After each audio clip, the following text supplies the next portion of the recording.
Corona cases के हवाले से जो इसमें मुसलसल इजाफा देखने में आ रहा है, एनसीओसी ने बड़े फैसले कर दिए हैं कि मजीद सख्ती होने जा रही है और इसमें हमने ये देखना है कि सख्ती किस हद तक होती है और कितनी देर के लिए होती है, क्योंकि ये बहुत इस वक्त इंपॉर्टेंट होता जा रहा है। और ख़ासकर अगर पंजाब की बात करें और खुसूसन लाहौर की बात करें तो 23% तक रेशो इस वक्त लाहौर में पहुँच चुकी है पॉजिटिव केसेस की, जो कि इंतहाई ज़्यादा है। ओवरऑल 10.4 पॉजिटिव रेशो है, ये भी परेशानी का सबब बन चुकी है। और पाकिस्तान में अगर कोरोना की तीसरी लहर की बात करें तो ये इस वक्त यह कहना जो है वो गलत ना होगा कि ये आउट ऑफ कंट्रोल हो रही है।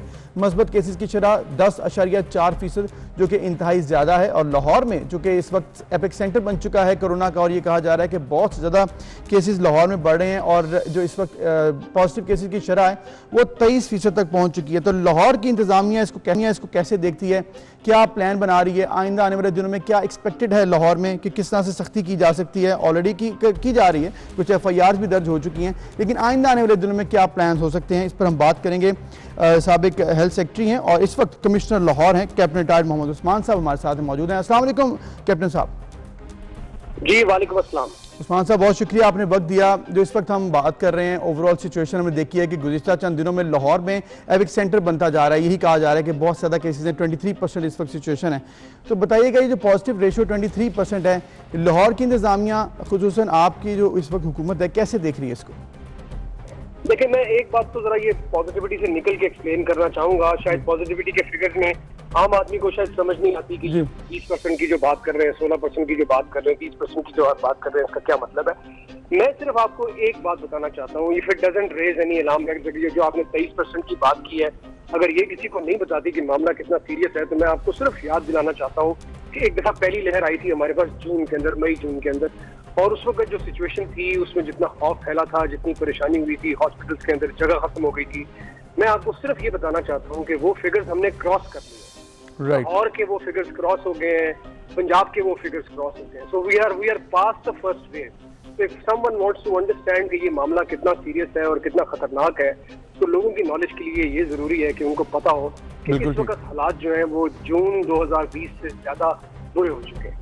अब आते हैं कि जी हालात को कंट्रोल करने का क्या तरीका है। देखें जी, एक तो हॉस्पिटल साइड है, आप बेड्स बढ़ा देंगे, थोड़े से वेंटिलेटर और डाल देंगे। दुनिया का कोई हेल्थ का निजाम, पिछले साल हमने देखा दुनिया के बड़े बड़े मुल्कों को, बड़ी बड़ी इकोनॉमीज को गिरते हुए देखा, किसी हेल्थ सिस्टम ने कोरोना को बर्दाश्त नहीं किया। इसके आगे सारे के सारे हेल्थ सिस्टम दुनिया के बेबस हो गए।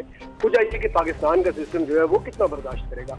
आप देख लें, जितने मर्जी बेड ऐड कर लें, जितने मर्जी वेंटिलेटर ऐड कर लें, जब तक आप इस डिजीज के स्प्रेड को कंट्रोल नहीं करेंगे, अगर आप इसको जड़ से नहीं उखाड़ेंगे, तब तक बेड बढ़ाने से और वेंटिलेटर बढ़ाने से कोई फर्क हासिल नहीं होगा। We need to control the spread, और वो सिर्फ तब मुमकिन है जब हम लोगों का मेल मिलाप कम करें, हम ये लोगों को रियलाइज करवाएं कि सोशल डिस्टेंसिंग के साथ साथ उन्होंने जो अपनी पर्सनल केयर करनी है, मास्क पहनना है, हाथ धोने हैं, चेहरे को या आंख को या नाक को या मुंह को हाथ नहीं लगाना, बार बार अपने हाथों को सैनिटाइज करना है। जब तक हम लोगों में ये हैबिट्स इनकलकेट नहीं करेंगे, we will not be able to control this spread. और जो बिजनेस प्रेमिसेस में जहां बहुत ज्यादा जरूरी हम काम करते हैं, वहां पर सोशल डिस्टेंसिंग के प्रिंसिपल्स को अमल दरामद करना। अब आ जाता है कि इसमें स्टेट का क्या रोल है। स्टेट जो है वो न सिर्फ अवेयरनेस रेज करती है, बल्कि एक पेनल्टी की रजीम या पीनल रजीम लेकर आती है, जहां पर लोगों ने उसके ऊपर अमल दरामद करना होता है। ये स्टेट उनसे अमल दरामद कराती है, क्योंकि इसलिए जरूरी है कि अगर मैं एहतियात नहीं करूंगा तो मैं अपने इर्द गिर्द के लोगों के लिए खतरे का पाऊं। तो ये स्टेट की जिम्मेदारी है कि वो मुझसे एहतियात करवाए,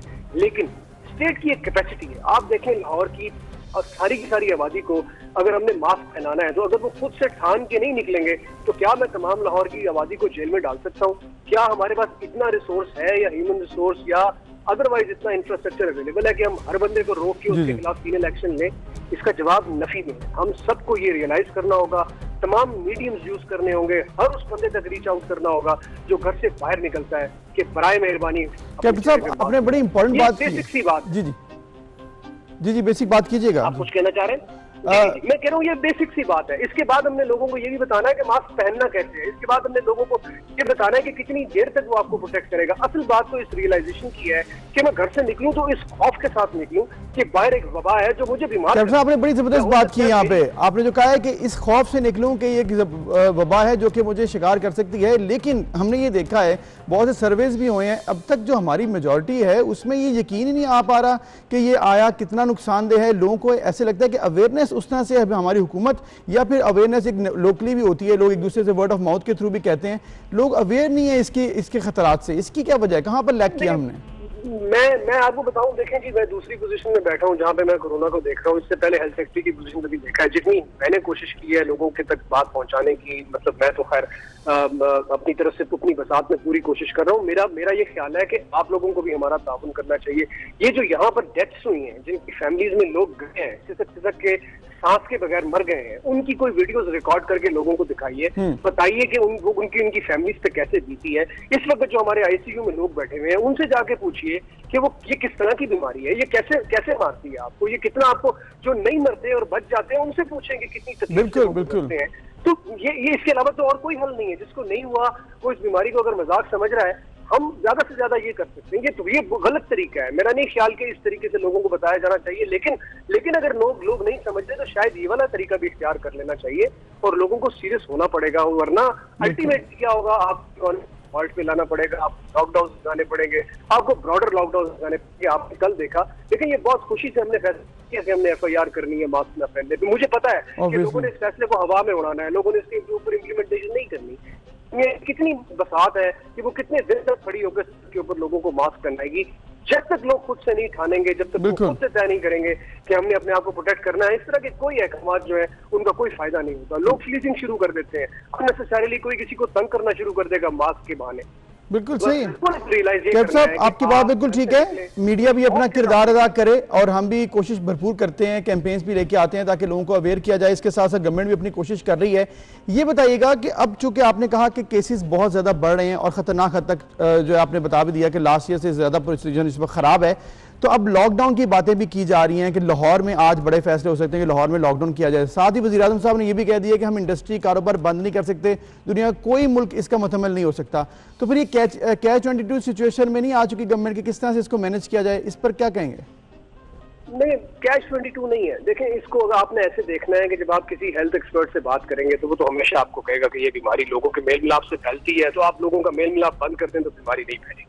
ठीक है। लेकिन जब आप कोई मुल्क चला रहे होते हैं, जब आप कोई इकोनॉमी चला रहे होते हैं, तो आपने तमाम चीजों को सामने रखना होता है कि क्या सब कुछ बंद कर देना पॉसिबल है, क्या लोगों ने जिंदा भी रहना है। तो आप फिर कुछ ऐसे फैसले करते हैं जिसमें आप कहीं किसी जगह के ऊपर जाके अपनी जो तमाम आपके जो सेक्टर्स हैं उनको कॉम्पनसेट करते हैं या उनको साथ लेके चलते हैं। अभी दुनिया भर में पिछले, जब आपने देखा जब कोरोना आया तो सारी तकरीबन दुनिया ने ये जो लॉकडाउन था या जो कर्फ्यू लाइक सिचुएशन थी उसको आजमाया और सब इकोनॉमीज ने, सब कंट्रीज ने ये फैसला किया कि ये सोल्यूशन नहीं है, क्योंकि उस तरह भी ये रुकता तो नहीं है, कहीं ना कहीं से पिलफिज करके आ जाता है। या तो देखें ना जी, आपकी चाइना की इस तरह की इकोनॉमी हो कि आप उसको बिल्कुल कंट्रोल कर लें। हम शायद उस तरह से कंट्रोल पूरी दुनिया नहीं कर सकी। आपने देखा हर कंट्री कहीं ना कहीं जाके, शुरू में तारीफ हुई लेकिन कहीं ना कहीं जाके उनके अंदर ये वायरस फैल गया, क्योंकि ये सस्टेनेबल नहीं है लंबे अरसे तक अपने बॉर्डर्स को बंद रखना या अपनी इकोनॉमी को बंद रखना या कर्फ्यू लाइक सिचुएशन रहना। लेकिन जब सिचुएशन इतनी खराब हो जाए कि आपके अस्पतालों में बेड खत्म हो जाए, आपके पास रोजाना जो लोग आ रहे हैं वो आपकी एग्जिस्टिंग जो आपकी इंफ्रास्ट्रक्चर है या उसकी कैपेसिटी है उससे ज्यादा आ रहे हो, तो फिर कहीं ना कहीं आपको छोटी मोटी ब्रेक लगानी पड़ेगी, वरना ये होगा कि सूरत हाल जो है वो काबू से बाहर हो जाएगी। तो इसलिए बहुत जरूरी है इस वक्त कि हम 10 से 12 दिन के लिए इसका जो एक इंक्यूबेशन का साइकिल है उसको ब्रेक करें। और एक्सपर्ट ख्याल है कि एक इंक्यूबेशन का साइकिल ब्रेक करने से ये बहुत ज्यादा नीचे आ जाएगा।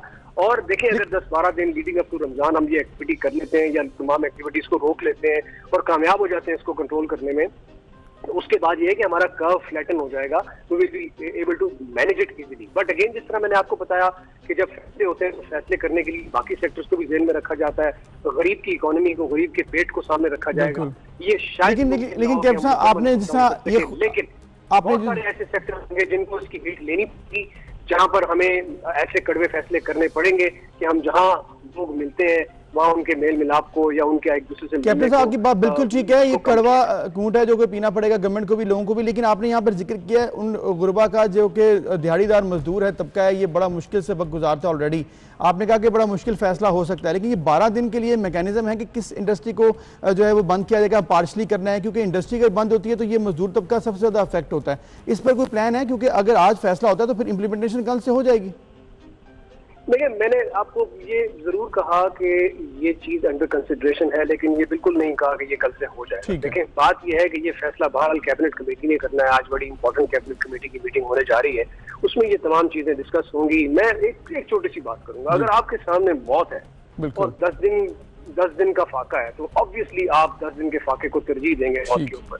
तो ये फैसले बहुत मुश्किल है। हुकूमत ऑब्वियसली जब ये फैसले करती है तो बहुत सोच समझ के करती है। इकोनॉमी भी जहन में होती है, पॉलिटिक्स भी जहन में होती है, गरीब भी जहन में होता है, और ये तमाम चीजें भी जहन में होती हैं। सो वी डोंट सी के आज आई कांट रियली टेल कि इस वक्त आज क्या फैसला होगा आज की मीटिंग के अंदर। लेकिन मैं ये जरूर बताऊंगा कि जो हेल्थ एक्सपर्ट्स हैं उनकी हमेशा से ये राय रही है कि आप एक दफा बंद कर दें सारा कुछ, ताकि ये डिजीज का स्प्रेड जो है उसको कंट्रोल किया जाए। आप आजकल के तनाजुर में देखें तो सूरत हाल बहुत खराब है, but at the same time मैं ये समझता हूँ कि कुछ ऐसे सेक्टर्स आज जरूर बंद होंगे जो कि डायरेक्टली या इनडायरेक्टली जो है वो ज्यादा कंट्रीब्यूट करते हैं इसके स्प्रेड के अंदर। बाकी जो भी फैसला होगा वो कैबिनेट कमेटी के फैसले के बाद आप लोगों को उसकी इत्तला मिल जाएगी।